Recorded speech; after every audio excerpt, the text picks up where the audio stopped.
Olá, meus anjinhos sem asas. Hoje é 31 de agosto de 2023. Agosto é considerado agosto lilás. As pessoas nomearam o gosto de agosto lilás um mês de fazer conscientização contra a violência doméstica. Muitos trabalhos são feitos, muita conscientização e as pessoas levam uma mensagem para que a violência doméstica seja extirpada do nosso meio. Eu gostaria hoje de ler um texto aqui que eu montei para vocês, contando a minha história. E diz assim: eu já percebi algo de errado mesmo antes do casamento. O ciúme excessivo, que não se limitava a pessoas, era um ciúme desproporcional, que com o tempo demonstrou ser de tudo e de todos, até mesmo de uma possível evolução que eu desejasse como ser humano. Parecia que tudo e qualquer coisa ameaçaria as estruturas dele, e a qualquer momento eu estaria sob sua fúria.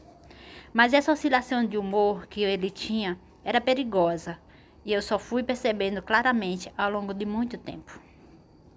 Eu nunca me sentia realmente segura, porque eu não entendia qual seria o próximo gatilho que desencadearia a raiva dele. Hoje, com a estrutura e conhecimento que eu tenho, percebo claramente o quanto eu ignorei os sinais, provavelmente por falta de informações e inteligência emocional. Na época não tinha nenhuma instrução e nenhuma experiência com relacionamentos. Eu era uma pessoa que tinha um complexo de inferioridade muito grande, além de uma enorme necessidade de aceitação. Penso que isso, de alguma forma, contribuiu para que eu permanecesse em um relacionamento que sabia de antemão que não funcionaria. Conheci ele dentro de uma igreja, na aula de música. Ele era bem-humorado e todo falante, e fazia a gente rir. Eu sempre acreditei na lei da semeadura, que você colhe o que você planta. E eu acreditava ser uma pessoa boa, que gostava de fazer o bem. Então, não passava pela minha cabeça que algo assim, violência doméstica, pudesse acontecer comigo. Durante todo o meu casamento, eu sempre fui a responsável, não por opção, de prover o sustento da casa. No início se justificava porque tínhamos comprado um táxi em uma das regiões mais ricas de São Paulo, especificamente no Alphaville, e era a nossa chance de nos garantir uma independência financeira. Eu havia pego um empréstimo para dar entrada e ficou prestações a serem pagas ao ex-proprietário do táxi. Então, talvez por isso, no início fizesse sentido eu prover tudo em casa. Durante nosso tempo de casamento, só houve uma única vez que ele comprou um botijão de gás, muito a contragosto, porque eu forcei a situação. Essa é a única despesa doméstica que me recordo dele haver feito. Em outros momentos, em uma época em que pagávamos aluguel, eu, para que ele se sentisse o macho alfa, entregava o dinheiro do aluguel na mão dele para que ele não se sentisse diminuído, e assim ele pagava o proprietário da residência. Tudo isso eu fazia na tentativa de acertar uma forma de ter paz e fazer aquele casamento funcionar. Eu tinha aprendido que seria até que a morte nos separe, frase que ele sempre usava quando em ameaças que eu nunca iria me separar dele. Então tudo que eu fazia e me permitia ser explorada era, ao meu ver da época, na tentativa de edificar meu lar. Eu aprendi com meu pai que não devia fazer dívidas. Ele dizia: minha filha, quem vai comendo na frente é foice, não pode ser que nem roçadeira. Era o jeito que ele tinha de dizer que primeiro tínhamos que ganhar para depois gastar. Quando eu me casei, uma das piores torturas que eu vivi logo no início foram as cobranças das dívidas que ele se metia e eu tinha que tentar resolver. Isso durou até muitos anos depois de separada. As heranças da violência na área das finanças que eu sofri parecia se eternizar no tempo. Eu não conseguia me estabilizar financeiramente. Parecia que eu carregava uma verdadeira herança maldita que me acompanhava. Foram necessários longos anos até que eu consegui enxergar a prosperidade em minha vida financeira, de tão devastada que ela ficou, me causando transtornos e dificuldades na minha mente, o que me impedia de conseguir um avanço significativo. Foram várias idas e vindas, dentre as quais, só na quarta separação, foi que consegui me libertar definitivamente daquele relacionamento e consegui seguir em frente. não sem muito sofrimento, dor, tristeza e um profundo sentimento de fracasso. A primeira vez que me separei, estava com 1 ano e 7 meses de casada e fiquei 1 ano e 7 meses separada, mas reatamos na audiência de conciliação. É assim chamada a audiência, onde o juiz tenta resolver as coisas amigavelmente, mas seria o dia que devíamos assinar a separação e decidimos voltar. O que motivou tantas idas e voltas, penso eu que foram um conjunto de fatores, dentre eles as questões religiosas, as regras e ensinamentos recebidos na família, pai e mãe, e o medo de envergonhar meus familiares. As juras de amor e de que havia mudado e as promessas que nunca mais haveria nenhum tipo de abuso, o que nos primeiros meses de alguma forma ele mudava completamente, me enchia de mimos, ajudava a cuidar da casa e me tratava com respeito. Isso é o mínimo que se deve esperar de um relacionamento, mas para mim era muita coisa, e essas eram parte daquelas coisas que provavelmente me fazia voltar. Isso acontecia sempre que reatávamos, mas logo depois tudo voltava a ser como antes. Digo, um inferno na terra. Desde antes do casamento, eu tinha medo dele, e talvez por isso eu não consegui dar um basta antes de casar. Não tinha estrutura emocional, mesmo percebendo que de alguma forma aquilo não teria como acabar bem. Ele deixava as ameaças no ar, e as que mais me assustava eram em relação aos meus familiares. Na época, meus sobrinhos eram pequenos e indefesos, e ele deixava claro que se eu largasse ele, a culpa era de minha família. Aqueles que conheciam ele não queriam que eu me casasse. Houve uma época, depois de casada, que eu morava em um cômodo sem banheiro e sem água, no meio do nada. Ele só aparecia em casa a cada 2 ou 3 dias. Essa é uma época que eu menos gosto de detalhar, porque minha dignidade e garantia do artigo 5º da Constituição Federal foi de 0 a menos 100. De 0 a menos 100. Era como estava a minha dignidade e respeito próprio. Nesse local, muitas vezes dormi com uma faca embaixo do travesseiro. Não sei dizer se por medo de estar sozinha durante essas ausências dele na maior parte do tempo, ou se por medo dele mesmo. Foi nesse local que, quando completou 1 ano e 7 meses de casado, um dia ele chegou de madrugada e queria pegar a minha aliança e ameaçou cortar meu dedo para tirá-la, caso eu não entregasse. Nessa noite ele ficou amolando o facão. Era aquelas facas grandes de cabo branco de açougueiro, enquanto fazia ameaças. Eu fiquei anos sem conseguir escutar o barulho de alguém afiando faca. Fiquei com muito medo nessa noite. Ele levou a aliança e no dia seguinte saí de casa pela primeira vez. Penso que ele tinha outra mulher, mas não tenho certeza, porque nunca vi nem quis saber. Desde que eu vi sobre as Forças Armadas, quando criança, na verdade eu conheci um rapaz que era da aeronáutica e imediatamente me apaixonei pela farda. E esse foi meu sonho secreto, que era ser da aeronáutica. Além do mais, achava bonito gente de farda.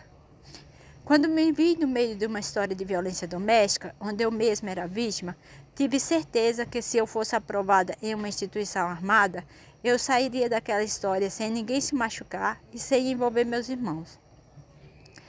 Um dos meus maiores medos era alguém da minha família ser morto ou preso por conta de escolhas que eu fiz. Eu tinha convicção, acreditava firmemente que teria forças e autonomia para sair dessa situação de violência se eu entrasse em uma instituição assim, que usasse arma.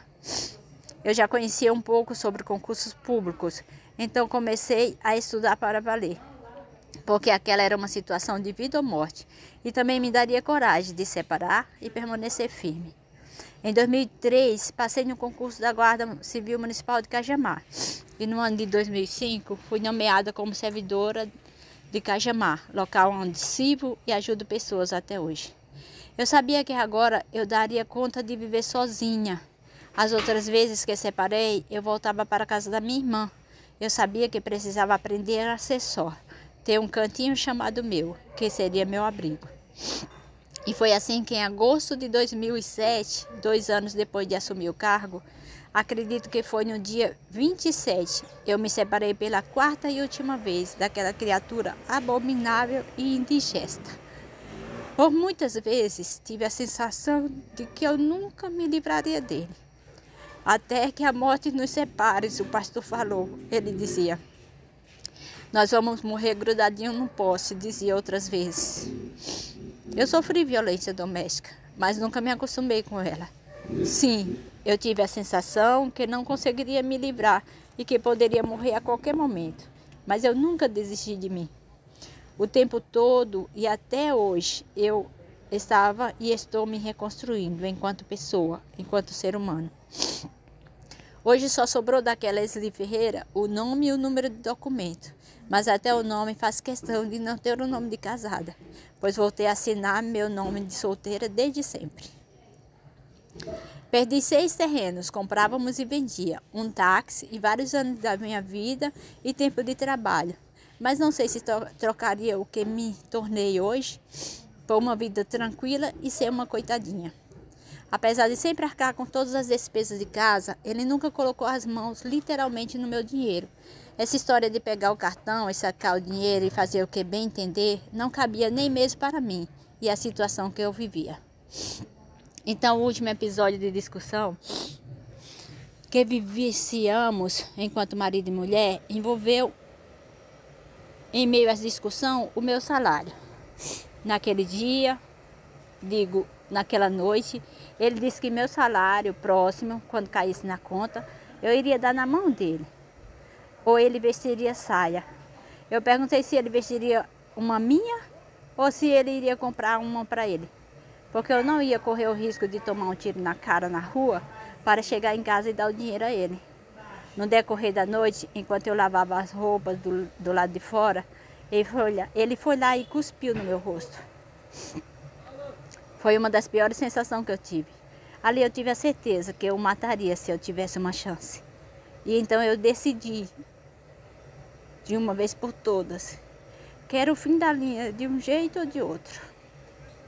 É claro que depois ele pediu perdão, disse que eu estava exagerando e forçou uma situação entre a gente para tentar amenizar.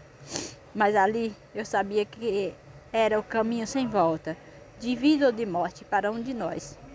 No dia seguinte aluguei uma casa que era de uma colega da guarda, a GCM Maria. A casa ficava no fundo da casa dela, então me sentiria mais segura lá. Falei com o meu inspetor da época, que hoje é comandante, o comandante Cássio, o qual foi comigo pegar minhas roupas do corpo, uma coberta e meus livros, mas eu não contei a história a ele. Fui perseguida por ele pela cidade várias vezes, até que eu o enfrentei e disse o que ocorreria se não me deixasse em paz. Enfim, havia chegado a minha vez de ameaçar. Vivi um quadro de depressão e dor profunda e silenciosa, que se arrastou por anos a fio, especificamente até 2020. Porém, aqui estou eu. Consegui me reconstruir, me restabelecer. Foi difícil? Oh, se foi. Hoje estou ótima, não preciso de ninguém para me validar. Sou a minha melhor versão e ainda em construção. Sou livre, me sinto maravilhosa, realizada. Em 2013 eu concluí o curso de Direito. Em 2015 fui aprovada na Ordem dos Advogados do Brasil, OAB. Nesse mesmo ano, em 2015, assumi o cargo de chefe de divisão administrativa, um cargo só abaixo do comandante, que nenhuma mulher havia assumido antes. Em 2017, assumi o comando da GCM de Cajamar, cargo nunca assumido por uma mulher antes e nem depois de mim. Hoje tenho o cargo maior de carreira da GCM, que é o cargo de classe distinta. Em 2019, comprei meu carro, hoje quitado, e meu apartamento financiado. Já tive meus momentos de largata. Me sentia realmente rastejando quando passava pela situação de violência. Quando me livrei da violência, me tranquei dentro de um casulo e lá permaneci até o ano de 2020. E hoje eu posso sentir a liberdade de uma borboleta e assim permanecerei a voar cada vez mais alto. E depois dessa jornada de reconstrução, ao passar pela trajetória da violência doméstica, que eu entendo que elas, as vítimas de violência doméstica, acham que não conseguem sair dessa situação de violência. Eu também achei. Eu entendo que ao ficar do lado do agressor, elas pensam que irão proteger a família e a si mesmo. Eu também pensei. Então, com propriedade, posso garantir que elas estão enganadas ao pensar assim. E digo mais, eu prometo e juro Claro que há algumas exceções e casos gravíssimos, mas prometo e juro que elas podem, na maioria das vezes, encontrar, despertar e construir um furacão dentro de si que vai explodir a hora que elas despertarem para essa força interior. E não digo uma explosão no sentido de destruir, mas no sentido de que elas podem ser, fazer e ter tudo que elas quiserem. Eu sou Ezi Ferreira, Guarda Civil Municipal de Cajamar desde 2005. Classes distintas, GCM, desde 2021. Advogada desde 2014. Comandante da GCM de 2017 a 2018. Chefe de divisão administrativa de 2015 a 2016. Borboleta eterna, hoje e sempre. No meu jazido que era escrito: aqui jaz uma negrinha que não disse amém para o mundo. É mentira. Voei e vivo. Viva estou para sempre. Amém. Um beijo no seu coração. Fica com Deus. Até amanhã.